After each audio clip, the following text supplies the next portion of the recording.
नमस्कार। आज हम डिस्कस करेंगे हिमाचल प्रदेश जीके के इंपॉर्टेंट क्वेश्चन। देखिए, हिमाचल प्रदेश जीके के इंपॉर्टेंट क्वेश्चन जो है वो डिस्कस करेंगे। हर एक question exam point of view से बहुत ही ज़रूरी है। आपको पता है हिमाचल जीके पूछी जाएगी 30 नंबर की। 30 नंबर की पूछी जाएगी, मतलब 15 क्वेश्चन जो है वो हिमाचल जीके के पीजीटी पेपर 1 में जो है वो पूछे जाएंगे। तो ये बहुत ही ज़्यादा इंपॉर्टेंट रहने वाले हैं क्वेश्चन आपके लिए, क्योंकि 15 क्वेश्चन अगर आपके जो है ठीक हो जाते हैं तो 30 नंबर आपके पक्के हैं। और नेगेटिव मार्किंग से निपटने के लिए जो है ये बहुत ही ज़्यादा हेल्प आपकी करेगी हिमाचल जीके खास तौर पर, तो इसके ऊपर अच्छी कमांड बनेगी। और भी कोई एग्जाम जहां पर हिमाचल जीके पूछी जाएगी डेफिनेटली आपको हेल्प मिलेगी। तो चलिए डिस्कस करते हैं क्वेश्चन नंबर 1 से। बोलते हैं, at what age did Sansar Chand second occupy the throne of Kangra after the death of his father Tek Chand. तो बोलते हैं कि संसार चंद द्वितीय जो कांगड़ा के राजा थे, इन्होंने अपने पिता टेक चंद की मृत्यु के बाद जो था वो किस उम्र में जो था वो गद्दी को संभाला था। एक बड़ा ही बेसिक सा क्वेश्चन है कि कांगड़ा के राजा संसार चंद, जिनकी बहुत सारी कहानियां आपने सुनी हैं, पढ़ी हैं, क्वेश्चंस पढ़े हैं, उनकी उम्र क्या थी, उनकी आयु क्या थी जब उन्होंने जो था वो गद्दी को संभाला था। तो देखिए, कांगड़ा के राजा की आयु हुआ करती थी संसार चंद की उस टाइम, वो हुआ करती थी केवल और केवल 10 वर्ष। ऑप्शन सी जो है वो सही आंसर है, 10 ईयर्स जो है वो सही आंसर हो जाएगा। अगर हम बात करते हैं कि कब इनके पिता की मृत्यु हुई और कब जो था ये कांगड़ा के राजा बने, देखो ये जो था वो 1775 में जो था वो कांगड़ा के राजा बने थे। तो 1775 में ही जो था वो टेक चंद की मृत्यु हुई थी।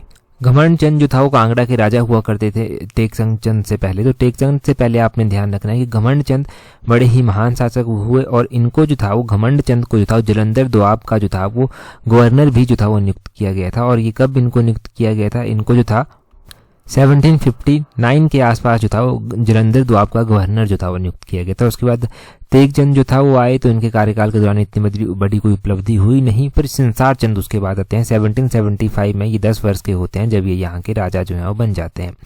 और उस टाइम क्या था, कांगड़ा किला जो था वो मुगलों के अधीन जो था वो आता था। कांगड़ा किला जो था वो मुगल सामंत सैफ अली खान के अधीन जो था वो आता था। और संसार चंद की ये बड़ी इच्छा हुआ होती थी कि मुगलों के हाथ से जो है इस किले को जो है स्वतंत्र कराया जाए।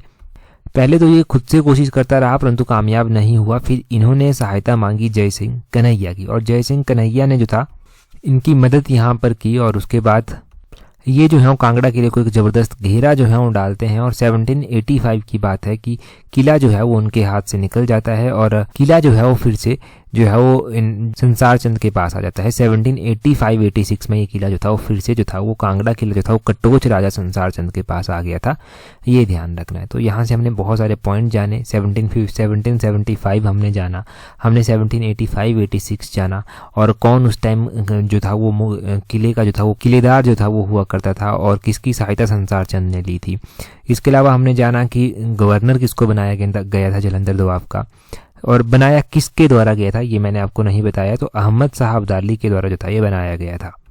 अगला क्वेश्चन देखते हैं हमारे पास क्या पूछा गया है। नेक्स्ट क्वेश्चन में बोलते हैं, which raja of Bushahr gave shelter to subedar Bhim Singh who was imprisoned by British for leading a revolt against them at Jutogh cantt. तो देखो बोलते हैं कि बुशहर के किस राजा ने सूबेदार भीम सिंह को जो था वो आश्रय दिया था, जिन्हें जतोक कैंट में जो है जो अंग्रेजों के खिलाफ जो है वो विद्रोह करने के लिए कैद किया गया था। जब 1857 का विद्रोह होता है ना, तो हिमाचल भी जो है वो उससे अछूता नहीं रह पाता। उस टाइम जो है वो बात है जतोक कैंट की, जब सूबेदार भीम सिंह की अध्यक्षता में जो है ये जो है वो वहाँ पर विद्रोह जो है वो कर देते हैं और अंग्रेजों के रोंगटे खड़े जो है वो कर देते हैं। परंतु बाद में चलकर इनके पास इतनी स्ट्रैटेजी नहीं थी, सेना नहीं थी, तो इनको पकड़ भी लिया गया। इनको पकड़ लिया गया और इनको बंदी बना लिया गया। अब देखो, जब बंदी बना लिया गया तो ये कैद से निकल कर जो था वो यहाँ से भाग गए। इन्होंने जेल को तोड़ दिया, एक तरह से जेल से भाग गए ये, और इन्होंने जाकर शरण ली बुशहर रियासत में। और उस टाइम बुशहर के राजा जो थे वो राजा शमशेर सिंह जो था वो हुआ करते थे। ऑप्शन बी सही आंसर है।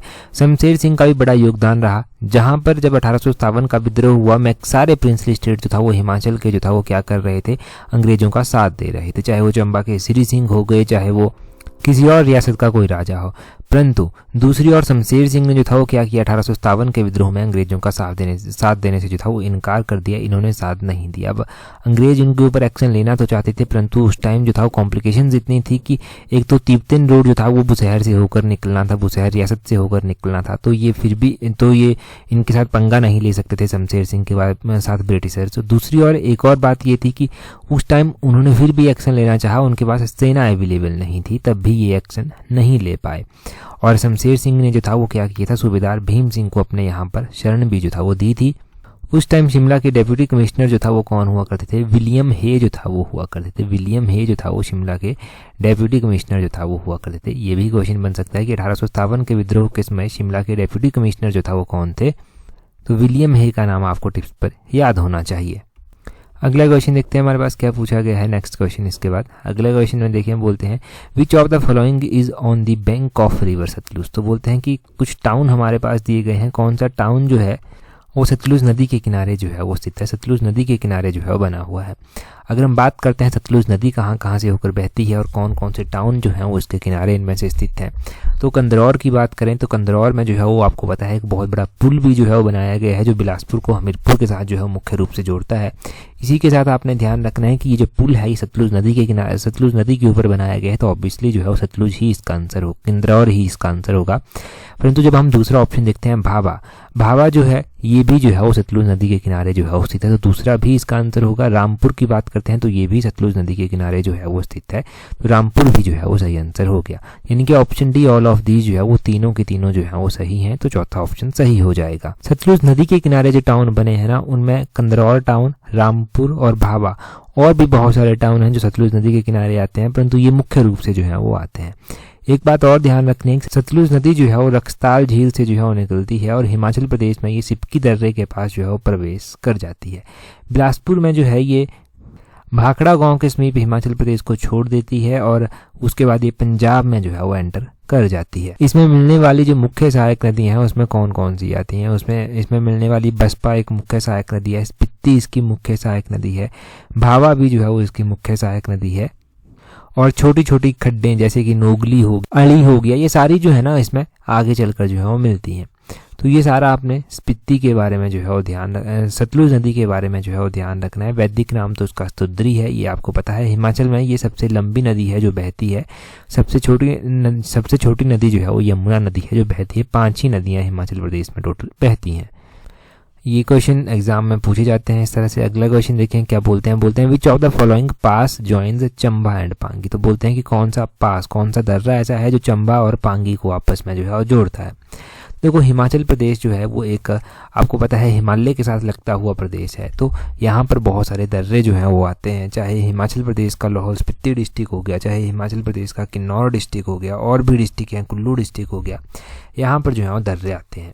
अब एक दर्रा ऐसा है जो चंबा को जो है वो पांगी से जोड़ता है। चंबा को पांगी से जो मुख्य रूप से दर्रा जोड़ता है वो है साच दर्रा। ऑप्शन बी जो है वो सही आंसर है, ऑप्शन बी सही आंसर है। परंतु हमारे पास ऑप्शन में बलेनी दर्रा भी जो है वो दिया गया है। ये किसको किसके साथ जोड़ता है?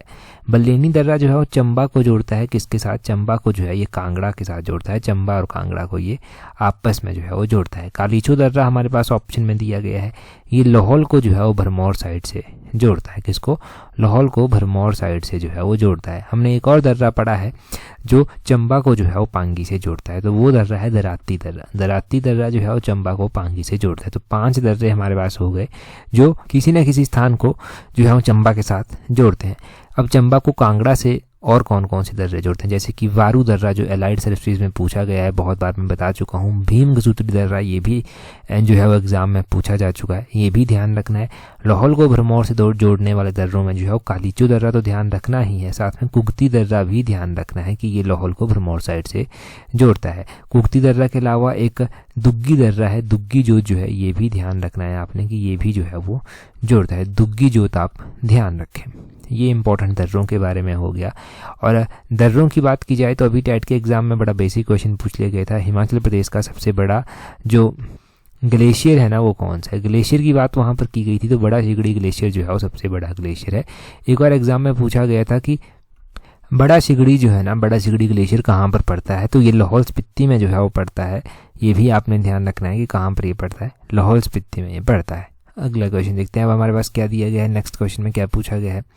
नेक्स्ट क्वेश्चन में पूछा गया है raja of which princely state spearheaded the efforts of hill chiefs to invite the Gorkha to invade Kangra. तो बोलते हैं कि किस रियासत के राजा ने गोरखाओं को कांगड़ा पर आक्रमण करने के लिए आमंत्रित करने के पहाड़ी सरदारों के प्रयासों का नेतृत्व किया था। मतलब ये हुआ कि जब संसार चंद ने जो था वो अन्य पहाड़ी रियासतों पर जो था वो बहुत ज़्यादा अटैक किए। तो बहुत सारे पहाड़ी सरदार ऐसे थे जो यहाँ से परेशान हो गए थे। अब परेशान वो हो गए थे तो उनको चाहिए था एक नेतृत्व, जो नेतृत्व इनको लीड करे। तो सबसे जो इमीडिएट पड़ोसी था ना उस टाइम कांगड़ा का, वो बिलासपुर था। बिलासपुर को भी जो है वो काफ़ी परेशान किया जाता था। बिलासपुर का प्राचीन नाम कहलूर था। बिलासपुर ने ये बेड़ा उठाया कि हम जो है वो लीड करेंगे और हम गोरखाओं को इनवाइट करेंगे। तो कहलूर ऑप्शन डी जो है वो सही आंसर हो जाएगा।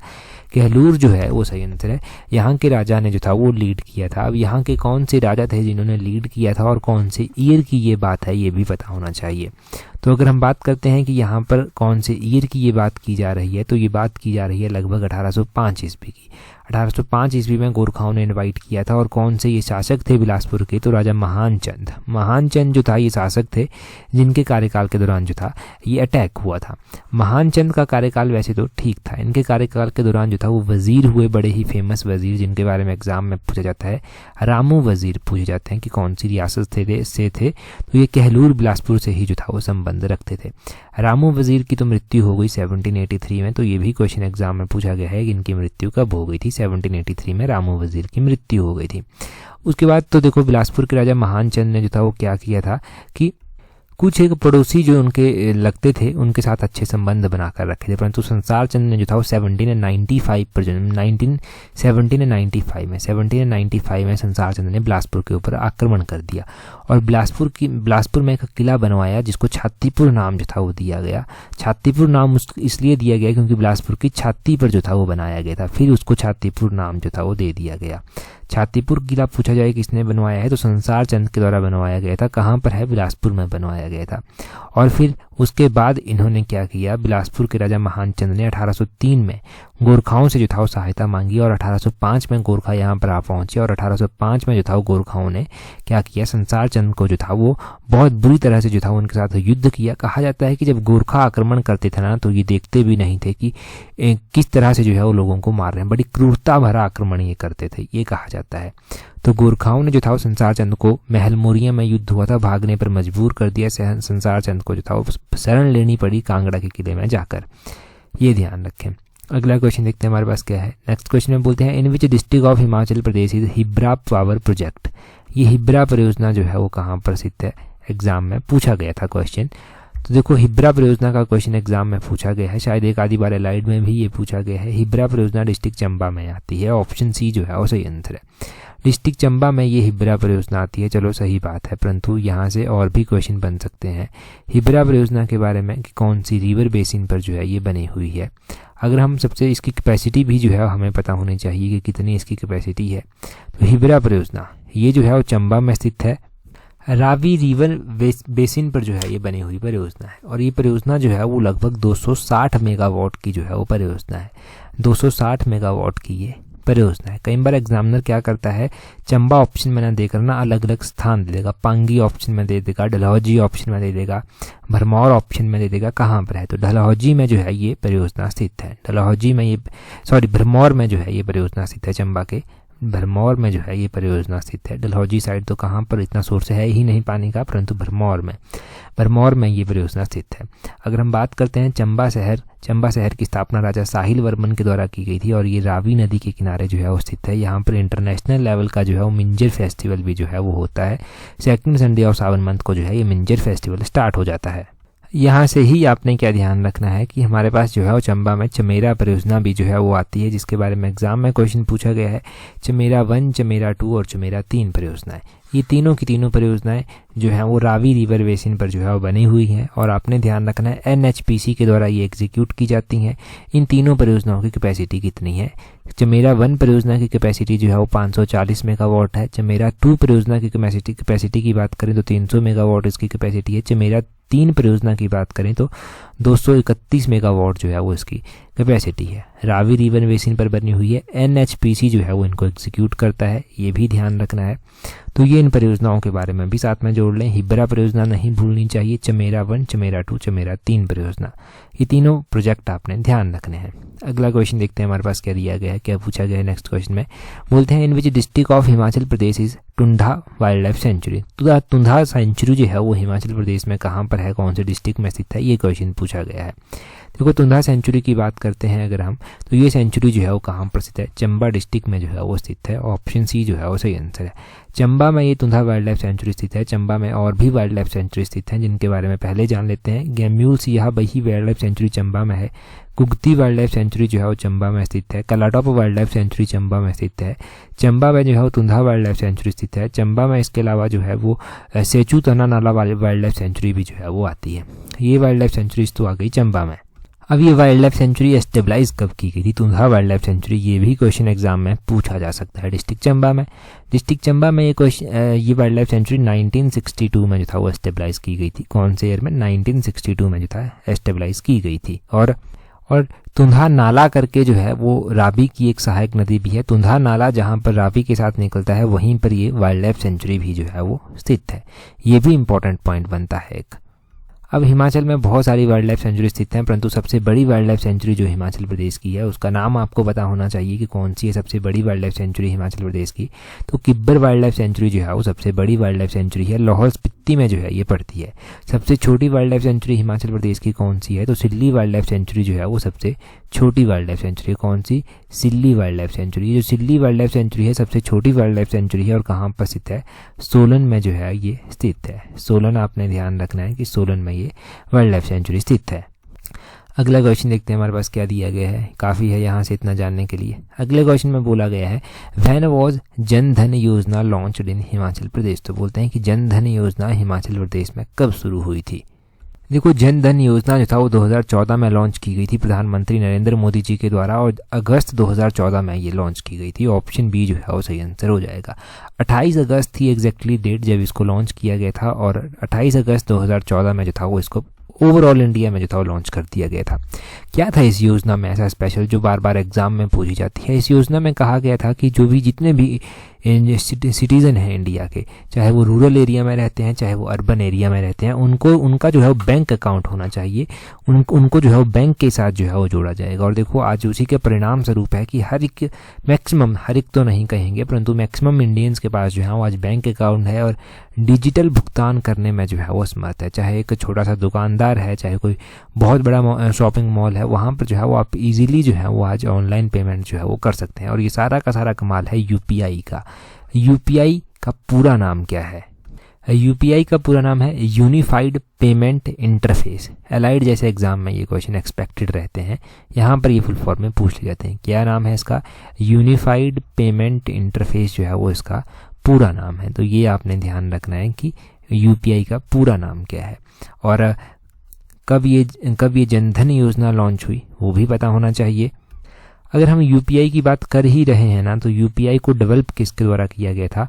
यूपीआई को जो था वो एनपीसीआई के द्वारा डेवलप किया गया था। National payment corporation of India के द्वारा इसको डेवलप किया गया था। और कब किया गया था डेवलप? तो 2016 में जो था वो यूपीआई को डेवलप किया गया था। ये भी क्वेश्चन ध्यान रख रहे हैं। यहाँ से आप इजीली जो है वो पैसों को भेज सकते हैं। यूपीआई के साथ नंबर जुड़े हुए हैं, सभी इजीली पेमेंट कर सकते हैं। तो इतनी सुविधा जो है वो अब हो चुकी है। अगला क्वेश्चन देखिए हमारे पास क्या है। हाँ, यूपीआई से एक और बात है कि अगर आप टेस्ट सीरीज प्रैक्टिस करना चाहते हैं ना पीजीटी पेपर 1 के लिए, तो पीजीटी पेपर 1 में आपको पता है एक तो नेगेटिव मार्किंग है, ऊपर से पेपर 2 में नंबर क्लैश हो जाते हैं तो पेपर 1 के नंबर जो है वो काउंट होंगे। तो पीजीटी पेपर 1 आपका बहुत स्ट्रांग होना ज़रूरी है। आप टेस्ट सीरीज प्रैक्टिस कर सकते हैं। टेस्ट सीरीज का लिंक नीचे डिस्क्रिप्शन बॉक्स कमेंट बॉक्स में दिया गया है। टेस्ट सीरीज में पूरा पेपर 1 का सिलेबस जो है वो कवर किया गया है। बाकी आप हमें ईमेल भी कर सकते हैं इजीली एक्सेस के लिए। यूपीआई के माध्यम से आप पेमेंट करना चाहते हैं अगर नंबर लेकर। अगला क्वेश्चन देखें क्या बोलते हैं which of the following film star was born in Himachal Pradesh. तो बोलते हैं यहाँ पर देखो ऑप्शन में चार्ली चौहान दिया गया है, यामी गौतम दिया गया है और श्रेया शर्मा दिया गया है। तो देखो अगर हम फिल्म पर्सनैलिटीज़ की बात करते हैं तो सबसे इंपॉर्टेंट फिल्म पर्सनैलिटी तो यामी गौतम है, सबसे ज़्यादा फेमस है इनमें। तो इनका जन्म कहाँ पर हुआ था? देखो इनका जन्म जो था वो हिमाचल में ही हुआ है, परंतु हिमाचल में कहाँ पर हुआ है? यामी गौतम का जन्म जो है वो बिलासपुर में जो है वो हुआ है। तो यामी गौतम तो एक सही है, आपको पता है। परंतु चार्ली चौहान ये भी जो है वो हिमाचल में ही बॉर्न है और श्रेया शर्मा ये भी हिमाचल में ही बॉर्न है। श्रेया शर्मा शिमला में बॉर्न हुई हैं और चार्ली चौहान जो है ये भी शिमला में ही, चार्ली चौहान एक्ट्रेस हैं, ये भी जो है वो शिमला में ही जो है वो पैदा हैं। तो ये तीनों का तीनों ऑप्शन डी जो है वो सही आंसर है। ऑल ऑफ दीज, ये तीनों ही सही आंसर है। चार्ली चौहान हो गया, चाहे आपके पास यामी गौतम हो गया, चाहे आपके पास श्रेया शर्मा हो गया, इनका ध्यान रखना है, हिमाचल बोर्न है। और क्वेश्चन ये पूछा जाता है एग्जाम में, इनफैक्ट क्वेश्चन पूछा गया है कि यामी गौतम जो है वो कौन से डिस्ट्रिक्ट से जो है वो संबंध रखती हैं। तो यामी गौतम जो है वो बिलासपुर डिस्ट्रिक्ट से जो है वो संबंध रखती हैं। इनका बहुत ज़्यादा ज़रूरी है, इनको ज़रूर ध्यान रखना आप, यामी गौतम को खास तौर पर। अगला क्वेश्चन देखिए हमारे पास क्या दिया गया है। नेक्स्ट क्वेश्चन में क्या बोलते हैं, नेक्स्ट क्वेश्चन में बोलते हैं व्हाट इज यनवा तिमदेलू prevailed among the Khampa tribe of Himachal Pradesh. तो बोलते हैं कि हिमाचल प्रदेश की खम्पा जनजाति में प्रचलित यानवा हो गया, तिमदेलू हो गया, ये क्या है। ये क्वेश्चन देखो मिशन एलाइड में पहले भी डिस्कस हो चुका है और इस क्वेश्चन का सही आंसर है type of song. Type of song है ये यनवा और तिमदेलू, ये आपने ध्यान रखना है। मैरिज के ओकेज़न पर जो है ये गाने जो हैं उस तरह के गाए जाते हैं। अच्छा, आपने और भी चीज़ें याद रखनी है खम्पा ट्राइब के बारे में। खम्पा ट्राइब जो है ना, इनके बीच में मैरिज के टाइप हो सकते हैं जो एग्ज़ाम में पूछे जाएं, इनके बारे में पूछा जा सकता है कुछ और भी क्वेश्चन, जो जैसे कि फ़क्तन पूछा गया था एग्ज़ाम में। तो ये मैरिज को जो फिक्स कराता है ना नेगोशिएटर, उसको जो है वो फ़क्तन कहा जाता है। फ़क्तन आपने ध्यान रखना है कि किस ट्राइब में ये बात की जा रही है, खम्पा ट्राइब में ये बात की जा रही है। देखो खम्पा ट्राइब के लोग ना मुख्य रूप से जो है वो कुल्लू हो गया, लाहौल स्पीति हो गया, किन्नौर हो गया, चंबा हो गया, इन क्षेत्रों में जो है वो फैले हुए हैं। ये आपने ध्यान रखना है कि ये कौन से क्षेत्रों में जो है वो फैले हुए हैं। इनके बीच में जो मैरिज का जो नेगोशिएट करने वाला होता है उसको क्या कहा जाता है, और सेकेंडली इनके बीच में जो सॉन्ग गाए जाते हैं मैरिज के ओकेज़न में उनको क्या कहा जाता है। और इनके बीच में जो मुख्य रूप से फेयर फेस्टिवल जो होते हैं उसमें लदराचा आ जाता है। इसमें जो है वो लोसर फेस्टिवल ये मना लेते हैं जिसको न्यू ईयर फेस्टिवल भी कहते हैं, और गोइतर फेस्टिवल इनके बीच में मनाया जाता है, ये भी आपने ध्यान रखना है। इनके बीच में जो मोस्ट पॉपुलर अगर कोई डिज़ाइन है तो ड्रैगन का जो डिज़ाइन है ना, ड्रैगन डिज़ाइन जो होता है वो इनके बीच में जो है वो बड़ा पॉपुलर है। ये सारे क्वेश्चंस आपने जान लिए। हम टाइप ऑफ मैरिज की बात कर रहे हैं अलग अलग ट्राइब्स के बीच में। तो मुझे क्वेश्चन का आंसर आप कमेंट करके बता दीजिए कि एक मैरिज का टाइप मैं आपसे पूछता हूँ कि ये कहाँ पर प्रचलित है, आप कमेंट करके बता दीजिए। ठीक है, यहाँ पर मैं लिख रहा हूँ जूसीज करके मैरिज का टाइप है। जूसीज प्रोनाउंसिएशन अपने हिसाब से देख लेना। ये जो है ये मैरिज का टाइप है, परंतु कौन सी ट्राइब के बीच में प्रचलित है ये आप कमेंट करके बताएंगे, जल्दी से बताएं। और देखो आपको पता है कि एलाइड सर्विसेज की पोस्टें जो हैं वो अप्रूव कर दी गई हैं कैबिनेट के द्वारा। अभी तो रेगुलर पोस्टें की गई हैं, इससे पहले कुछ कॉन्ट्रैक्ट की पोस्टें भी जो हैं वो अप्रूव की जा चुकी हैं और बहुत सारी पोस्टें अभी भी पेंडिंग है। तो कभी भी जो है ये पोस्टें जो हैं वो आएंगी। तो एलाइड की आप टेस्ट सीरीज़ भी जो है वो प्रैक्टिस कर सकते हैं, और एलाइड की टेस्ट सीरीज़ प्रैक्टिस करने के लिए नीचे डिस्क्रिप्शन बॉक्स में लिंक दिए गए हैं, टेलीग्राम पर भी आपको लिंक मिल जाएंगे एलाइड की टेस्ट सीरीज़ का, तो आप वहाँ से प्रैक्टिस कर सकते हैं। क्वेश्चन देखें, क्वेश्चन में क्या बोलते हैं temple near Dal lake in Kangra dedicated to which of following. तो बोलते हैं कांगड़ा में डल झील के पास मंदिर है, ये निम्नलिखित में से किसको समर्पित है। तो ये क्वेश्चन हमने लास्ट एडिशन में मिशन एलाइड की डिस्कस किया था, आप कमेंट करके इसका आंसर बताएंगे। लास्ट टाइम हमने डिटेल से इसके बारे में डिस्कस किया था, आज आप कमेंट करके इसका आंसर बता दीजिए। टेलीग्राम पर कैसे ज्वाइन करेंगे, टेलीग्राम पर ज्वाइन करने के लिए अपना टेलीग्राम ओपन करना, वहाँ से सर्च करना @allexam31, आपको हमारा टेलीग्राम चैनल जो है वो मिल जाएगा। यहाँ पर आपको हर एक जानकारी दे दी जाती है जो एग्ज़ाम में आपकी हेल्प करती है, चाहे वो एग्ज़ाम पॉइंट ऑफ व्यू से कोई जानकारी हो या फिर डेली लाइफ में कोई चीज़ें आपकी हेल्प करें, वो सारी जानकारी आपको यहाँ पर दे दी जाती हैं। तो आज की इस वीडियो में इतना ही है। That's all for today. Thank you very much for watching and listening it very patiently.